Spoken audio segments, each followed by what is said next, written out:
Tonight on 10 at 10, 50 grand for flight paths. Why taxpayers could be footing the bill for a DIAS research study on guidelines to protect planes going to and from the base. Plus, a family in Brownwood is waking up to the sight of eggs, but not on the breakfast table. Why the family says this wasn't a random attack on their home. And blessed to be alive, the victim of a shooting at Stonegate Apartments speaks about his interaction with the gunman before taking the bullets. Abilene's local news starts now.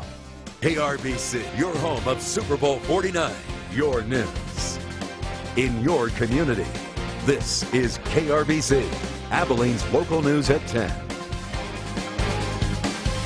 Good evening, I'm Randy Turner. And I'm Dane Murray. Thanks for joining us for KRBC's 10 at 10, where you get your top stories and tomorrow's forecast on the first 10 minutes. Randy, it just keeps raining. It is Love raining. the sight of rain. I heard people coming in and out going, oh my gosh, I can't stand this rain. Yeah, it's great. But it's going to turn into snow. Well, it is expected to turn into snow. Not a huge amount of snow, but anyway, the rain, and by tomorrow the snow, but not expecting significant amounts of snow. For now, most of the night tonight, it's just going to be rain. Temperatures will be such that what falls will be rain. 3D live radar is showing rain moving northeast across the region. Up at Lubbock, that is snow now, changed over about an hour ago. Heaviest rain over the past hour has been in Haskell, Knox, and Throckmorton counties. Now looking to the west, well, showers not as numerous now as earlier, but still seeing a rain around the Sweetwater area and also Snyder. Down to the south, rain heaviest from Winters to Coleman and Coleman to Cross Plains. Showers near Ballinger and Winters. And the southeast, mainly just light rain over Brownwood right now. Mills and Comanche counties getting light rain. In the northeast, Eastland, Cisco, Breckenridge areas, that's where your heaviest rain is tonight. And around Abilene right now, just some light rain. Current conditions at the Abilene Regional Airport, rain in 44 degrees. It's 44 right now at Dyess Air Force Base as well. Those temperatures pretty well unchanged over the past 4 hours. Your weather headlines. Rain totals from a ½ inch to over 1 inch. Snow totals Thursday near 1 inch or slightly more in spots. Moisture ends Friday morning. Nice weekend weather. I'll have some rainfall totals and where the snow is most likely to fall coming up in just a few minutes. New at 10, $50,000 is on the table for a city council tomorrow. The board will vote, and if approved, the money will be used for a land use study around Dyess Air Force Base. The research is to set new guidelines as to how the land around Dyess should be used in order to avoid impacting the flight path of planes at the base. However, there is some opposition from surrounding communities. Several years ago, the landowners in View, Capps, Dyess, and Abilene decided together to come up with an airport zoning ordinance to protect Dyess Air Force Base flight paths, but now Dyess has asked for another land use study. City Council will vote on whether or not to conduct the study. Landowners in View and Capps are asking why. And we came up with solutions for an airport zoning ordinance. We've done all that work. It's been 5 years, 6 years. It may need some revisiting and tweaking, but it certainly doesn't need a $50,000 to a $500,000 study to say the same things that they've said already. A county commissioner was in the meeting today with Dyess. They report that before any changes are made, input will be sought from landowners around Dyess. Abilene ISD and Abilene Police have agreed to meet to discuss their priority of keeping students safe from harm. The meeting follows much speculation of a feud between the department and the Abilene School District in its handling of 2 criminal cases involving inappropriate teacher-student relationships. In a joint statement, APD and AISD ensure that student safety is a priority and will continue to work collaboratively during the ongoing investigations. They say, quote, after numerous conversations on Wednesday, January 21st, the Abilene Independent School District and the Abilene Police Department had a meeting and began collaborative efforts to develop better policies and practices for cooperation during AISD investigations when criminal charges could be implemented. They continued these efforts will not only greatly improve the relationship and dialogue between AISD and the APD, but will also significantly impact the security of our students and the ability for the police department to help bring to justice those who harmed them. End of quote. To read the full statement, you can head over to our website, bigcountryhomepage.com. Last night, a Southside Abilene shooting at an apartment complex sent a young man to the hospital. He says the attack was random. Our Jacob Bradford went to Stonegate Apartments where he spoke with the victim.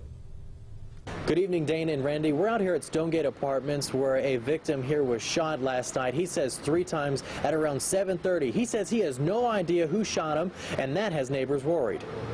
It's kind of disappointing. I mean, what the world is coming to these days, and you think this is a good apartment, you know, in a good neighborhood, and, you know, it just shows that all of Abilene is getting really bad these days. Last night at Stonegate Apartments, Miles Adenandis came home from work to see someone in front of his apartment door. I was fumbling with my keys, trying to find my house key, and on my porch on these buckets here, there was somebody sitting there. I thought it was my neighbor.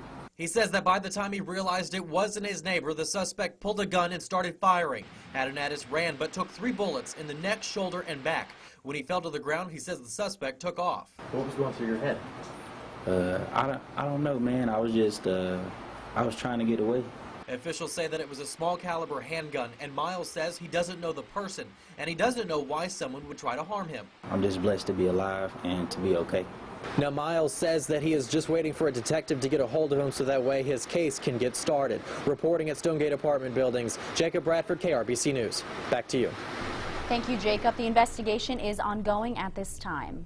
Vandals are targeting homes in Brownwood with breakfast. The homeowners say this isn't the first time their property has been egged. Vandals struck at a home on the 1000 block of Avenue I.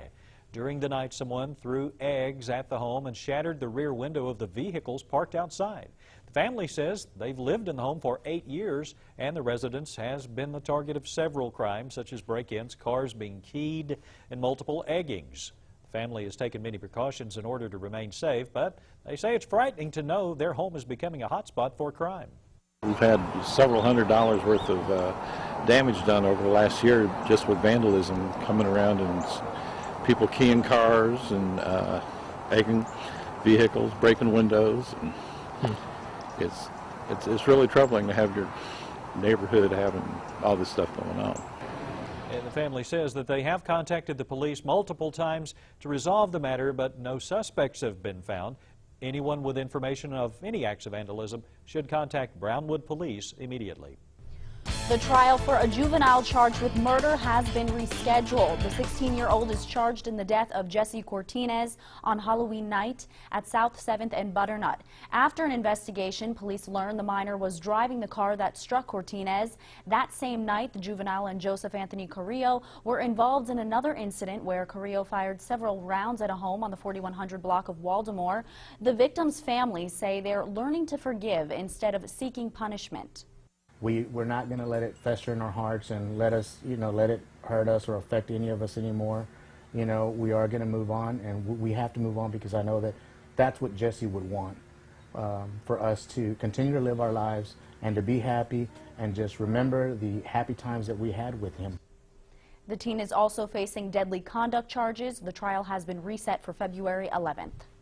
Well, storage units are a popular place for thieves to break into here in Abilene. Boatman's Construction reported Tuesday morning that its storage building was burglarized overnight. Several items were taken from the building, including chainsaws, drills, and several hand tools. The value of the stolen items was approximately $4,000. Chief of Police Stan Stanridge revealed Abilene's crime stats for 2014, and violence is on the rise citywide. Part 1 crimes include murder, aggravated assault, rape, and theft have gone up 13% over the last year. 53 more rape cases were reported. The Abilene Police Department dealt with 7 murders, but last year there was only 1. Thefts surpassed 2013 by hundreds of cases. A staggering 45% more vehicles were stolen, a number Stanridge finds inexcusable. The number of DUIs decreased and public intoxication was down 21%. Now, your first alert forecast with Chief Meteorologist Randy Turner. Well, rain tonight, so have your umbrella handy tomorrow morning. Plus, we may be able to measure a little bit of snow, too, but the majority of the moisture we get will be rain. Let's get started with a look at some rainfall totals here so far today. Abilene has received right at a1/2 inch of rainfall. That matches our total for the month, so we're getting close now to 1 inch of rain here for the month of January.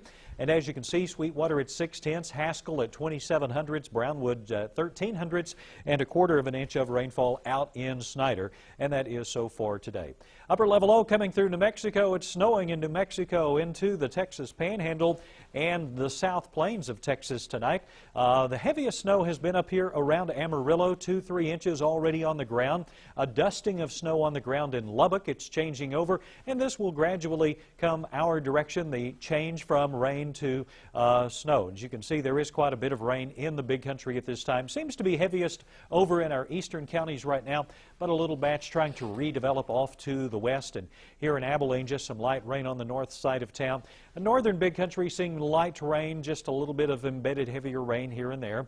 Raining between Coleman, Cross Plains, Brownwood, Eastland getting rain tonight. A little bit closer look at some of the heavier areas for you right there. And then up coming out of Throckmorton County going into Young County north of Graham this evening. 3D Live Radar with your watches and warnings. This is a winter storm warning from Lubbock to Midland, so that's where the heaviest precipitation will be out here.